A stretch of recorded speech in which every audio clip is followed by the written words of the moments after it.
Welcome to ChristiTutionalist Politics Podcast, aka CTP. I am your host, Joseph M. Leonard, and that's Leonard. CTP is your no muss, no fuss, just me, you, and an occasional guest type podcast. Really appreciate you tuning in. As Graham Norton would say, let's get on with the show! If you're looking at behind the scenes video, this little segment here, you might be wondering, why in the world am I seeing him in his jacket and hat? Well, I just walked in the door, wanted to sit down, record this before I forgot. What did I want to share before I forgot? Why do I talk about some of the things I talk about? You might think, I already know that. And most everyone I know, or everyone I know, knows that. Well, sometimes we need reminders or refreshers, or to take a moment to rethink about the things we know and how we came to know them. And more importantly, are we actually applying what we know? Are we applying our values and principles? So I don't bring up topics as if I'm some genius trying to teach the masses of idiots things. I know you know most of these things, if not all these things we discuss here. It's about, indeed, some out there who may not, but for us who already did know, to take a moment to think about it again. And indeed, is what I know really accurate? Is what I know being applied in my life? Are my values and principles really being manifested out there? Which is not to say we all don't have bad days and don't live up to our own values and principles, right? I have bad days. We're all human. Christian show. We're talking about humans in an imperfect world, imperfect people. We are all frail. We are all flawed. But the point here is to talk through our things together and rethink these things again to make sure we are trying to be our best selves, at least trying to be our best selves, knowing at times we may fall short. So at any rate, I didn't want to bother to take off my coat and my hat. I needed to sit down immediately and say this before I would forget. Okay? Because, yeah, right? Part of my imperfections and fault is my memory ain't what it used to be. Well, I may have been thinking, oh, yeah, well, I could get around to saying that later. I'd forget. So, at any rate, enough of this little segment. Let's get to whatever the actual show is supposed to be about. Thank you all. Greetings, everyone. Welcome to, let me check my notes here, Season 2, Episode 93, that's slated to drop, let's see here, March 29th. I'm recording this like a week before, but at any rate, information you didn't need to know, right? But just part of my honesty process with you. I want to talk about several. The main thing is about United States Postal Service. But before I get there, thank you for watching Music Weeks. If you've been watching at the behind the scenes sneak peek videos or listening Monday through Friday for the last 3 weeks, of March, I've been conducting Music Week. So thank you for having tuned in for that. Or if you've not, go back in the catalog and look at all the great items the last 3 weeks of March, Monday to Friday, 5 days a week, 15 items. Maybe you wouldn't listen or watch all of them, but I would think there's 1 or 2 items that would catch your fancy to please go back and tune in for. Also, the last 2 weeks of February, not a Monday through Friday thing, but I had 3 episodes, 1 the last week of February, 2 the next to last week of February, midweek drops like Tuesday and Thursday, and Friday the last week of February, health weeks.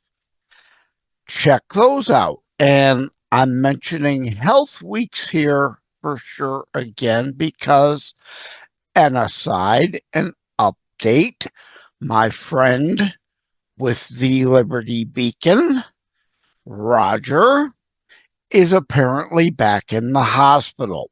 I don't have all the details. I don't know if he suffered another stroke. I sure hope not. I hope maybe the doctor was saying, your progress is not coming like I want, and you're trying to do too much at home. So I want you back in the hospital where I know you'll be stuck in that bed, basically unable to do anything. So, thoughts and prayers to my friend Roger, and of course, on the behind the scenes videos. And another week, I had a thoughts and prayers episode. Please check that out. There's a lot of people out there. We may directly, indirectly, or not even realize we know who have health problems or financial issues in need of our thoughts and prayers. So let's do that, if not specifically by name, in general generic thoughts. Checking my notes. I mentioned Music Weeks, I mentioned Health Weeks, I mentioned Roger.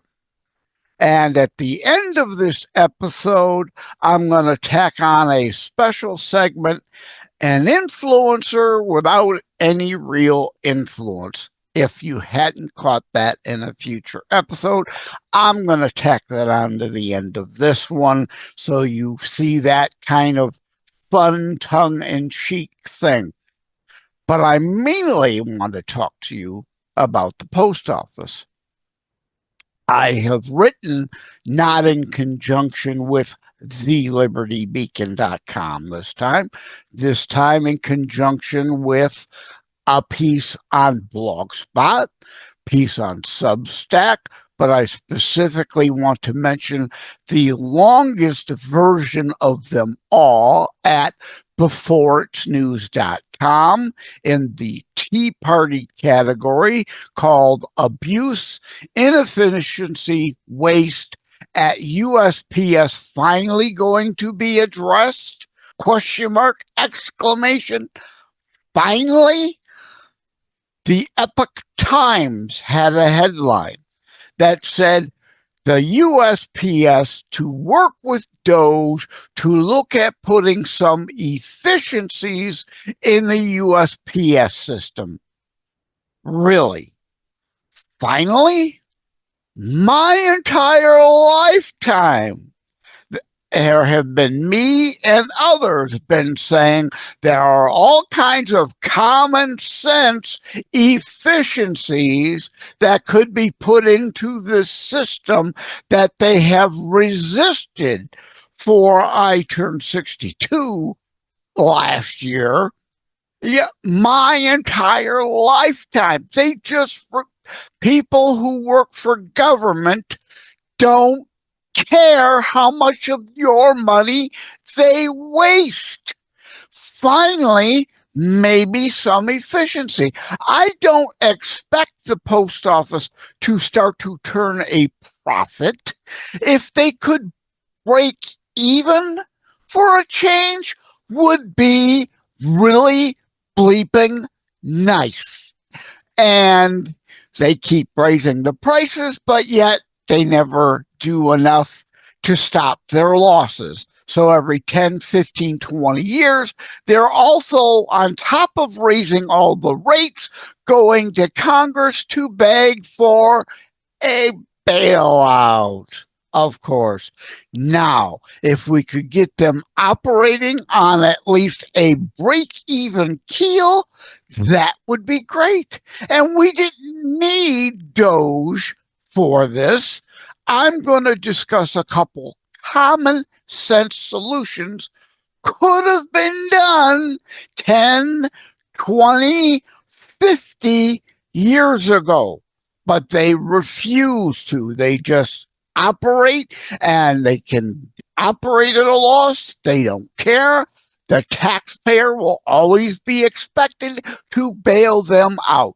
And as long as they're collecting their checks, getting their platinum level benefit packages, we in the private sector don't get, and getting raises well above the annual raises the people in the private sector get, they're getting theirs. They don't care how inefficient it is and how much it's costing us. And that may finally be changing. Two examples. One, I work with a nonprofit. Well, over the years, over time, I've worked with several nonprofits, but I'm going to use as an example the one now. Which one? Not important. Any of them. Most nonprofits and even some for-profit businesses send out newsletters. Right? A nonprofit, you want to send something out, of course, to ask for donations. And a newsletter is a great thing to also at the same time tell them, here's what we've been doing with the money you've been donating to us. Please keep donating so we can do more similar things and hopefully even more bigger other things we're not able to do yet because we don't have either the money or the volunteers. So let's just use a newsletter as an example, but a business catalog, right? How many of them do you keep getting? You don't want, they go directly into the trash. It's the same with many newsletters. Bulk rate mail. The nonprofits, the businesses all get a bulk rate license and send at a great discount. Now, I understand, you probably understand, we all understand the concept of a bulk discount. The issue is, how much is that discount? And is it actually reflective of reality? And when you're operating at billions of dollars in losses all the time, obviously the rates you're charging aren't realistic. So I say, and I'll get into the why it makes sense from both the post office side of things and the nonprofit side of things. Raise by the 4th of July, announced 4th of July, bulk rates, none of the other rates, just the bulk rate will go up by 10%. And then 6 months from then, another 5%. And another 6 months from then, another 5%. Here's why that is good for everybody. The nonprofit I'm at, the cost of the newsletter, or like a business, a catalog, if those costs are going to go up, if we know they're going to go up in the next few months, and then 6 months, and 6 months again after that, we've got warning and time to adjust. everyone that puts out a newsletter should then put a blurb in the newsletter. Hey, costs are going to go up. We want to be better stewards of the donation monies we get, or if you're a company, the profits we make. If they have stockholders, your stockholder value based on profit margin, stock values, we need to be more efficient also. So please, if you will look at our newsletter online at our website, and if you want to print one out or print out a page, do so from your own home. If you're willing to do that for us and help us reduce our costs and the amount of donation money we're spending sending out a newsletter every month or once a quarter or twice yearly, whatever it may be, if you're willing to help us reduce those costs by looking online, please let us know. We'll take your name off the physical mailed newsletter list, and that will, guess what? Reduce the amount of bulk mail that's overburdening the system as companies and organizations get more efficient by forcing them, because of increased costs, to add efficiency into their mailing lists system. So you don't get, for example, I still get a catalog. It's a thick catalog, big, thick, bulky catalog from somewhere I have not ordered from in 20 plus years. There is no, how many of you are getting catalogs from places that they're going straight into the trash can? If their costs go up to introduce efficiency and save costs, now they can cut names to then so that their mailing costs break even. They don't have to eliminate 50% of their mailings.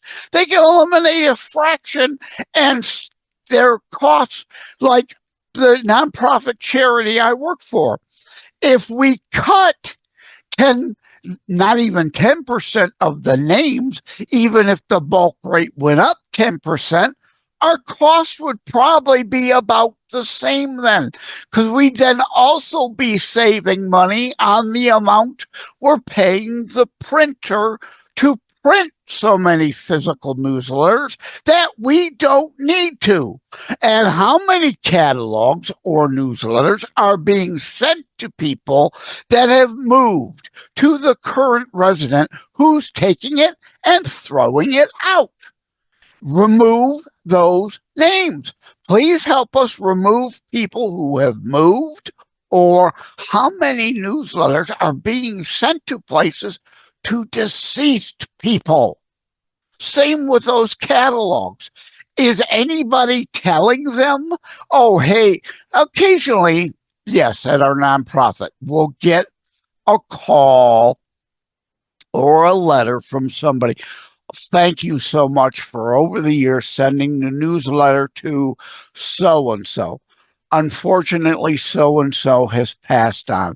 Please remove their name from the list. But how many dead people are on the list they're going out to, we don't know about? It would force us to examine our list and get more efficient with our list so that we don't cut our costs, but even at least keep our costs the same, and really truly sending the newsletter or a business, a catalog, to someone who really wants it. So this is good for not only the post office, but forcing organizations and companies into being more efficient. Or if you got money hand over fist to just waste that extra money, all right, then you waste the money. But many organizations will then finally say, okay, we finally now got to get a handle on this mailing list. Force them to do it. It's better for everyone all around. It will reduce the strain and the amount of bulk on the postal system. So they will not necessarily even make more money on the increased fee, will have less need to pay people overtime all the time because there's so much bulk in the system they can't handle. Reduce some of that. That will ease the strain, ease the cost. And we're not talking about firing anybody here. We're talking about being able to cut down on the overtime pays being shelled out. Ridiculous costs. Get them closer to profitability. In my abuse, inefficiency, waste, and USPS finally going be addressed before its news article, let me scroll down my other example. You know, I'm an author. Yes, 5 internationally available books. Sometimes people order an autographed copy of one of my books directly from me rather than buying it from Amazon, Books A Million, or Barnes & Noble, or any of those umpteen million places it's available for purchase. Any of them are. But some will want an autographed copy. It's nice to have. I have several books in my bookshelf of authors' books autographed. I cherish those, having those.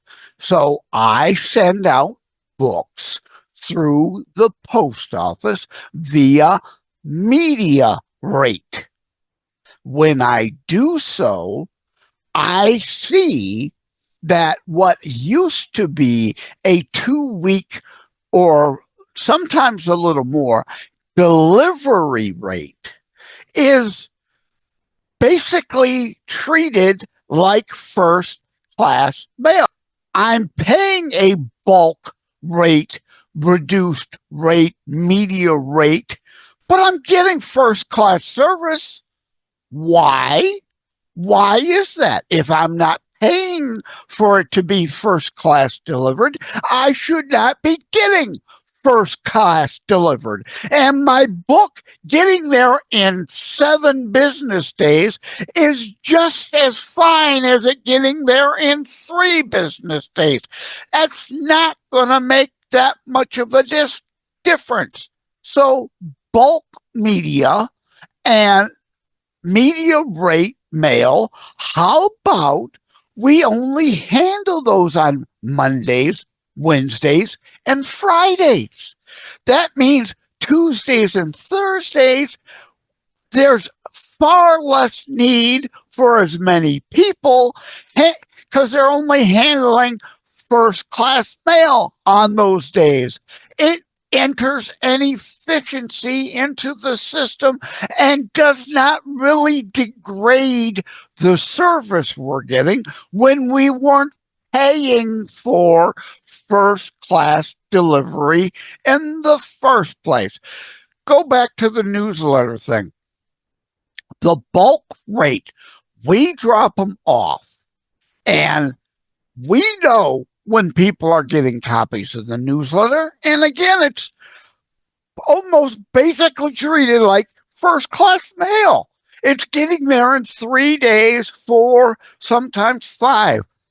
Does it really need to be treated as first class mail? No. These are simple, common sense things we have all known for decades. They could have been doing, but they just don't because they don't care. These are minor changes that can be done that will have little impact on the service. And if you want first class handling, then pay for the first class handling. It's that simple. Don't give something to someone they are not paying for. It's real simple. Okay, at any rate, those are just two simple, common sense efficiencies that could have been put into the system ages ago and gotten the post office closer to operating at a budgetary level that at least they don't lose as much money. Again, I'm not looking to turn them into UPS or FedEx and turn a profit, although that would be really nice for a change if the post office could start paying back the Treasury for all the bailouts in the past we have given them. Get them closer to at least breaking even. There's no excuse for these constant billions of dollar losses every year. Okay, at any rate, I'm going to wrap it up there. Please see the beforeitsnews.com article about this abuse, inefficiency, waste at the USPS finally being addressed? Question mark.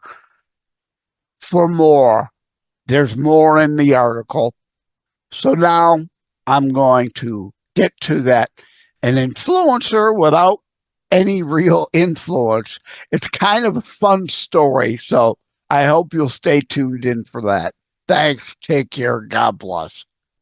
Hello, everybody. Don't adjust your video.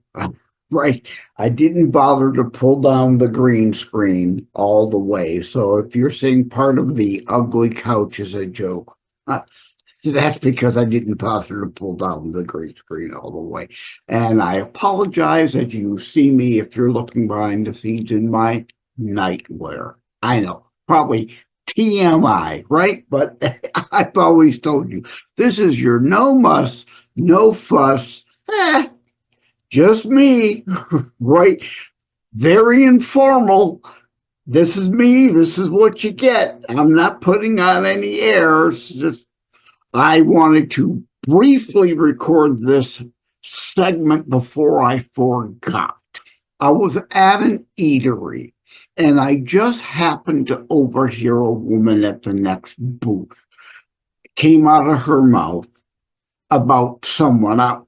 She or he, doesn't matter.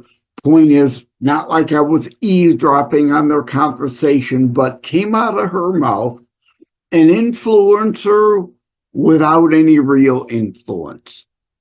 That was such a great line that it went in my ears subconsciously and immediately leapt to my conscious level. And if you know me personally, you know I'll talk to anybody. I don't need a formal introduction, but that was such a great line. I got up and told her, it's like, oh my God, I just happened to hear you say that line. An influencer without any real influence. Now, you also know, if you're at all a regular viewer or listener to the show, that I joke all the time and say, at any rate, as an ongoing gag segue, and at any rate would be a great name for a podcast. Well, if you were to want to do an informal show, kind of like I do, but you know, I deal in serious subject matter all the time. But if you were doing a lighthearted kind of fun show with guests about whatever, everyday things, and not necessarily always going deep into subjects, an influencer without any real influence would also be a great name for a podcast. So at any rate, indeed, there we go again, right? I just had to record this before hopping into bed, before I would forget. So at any rate, indeed, I told her too, I'd give her a shout out on the show. She'll know who she is. I hope she's tuned in. Thank you for having tuned in for ChristiTutionalist Politics Show. If you haven't already, please check out my primary internationally available book, Terror Strikes, coming soon to a city near you. Available anywhere books are sold. For starters, it's just you as a very appreciated listener by me. All substance, no fluff, just straight to key discussion points. A show that looks at a variety of topics, mostly politics, through a Christian U.S. constitutionalist lens. So again, thank you from the bottom of my heart. Take care. God bless. Like and subscribe to ChristiTutionalist Politics Podcast and share episodes. We need your help.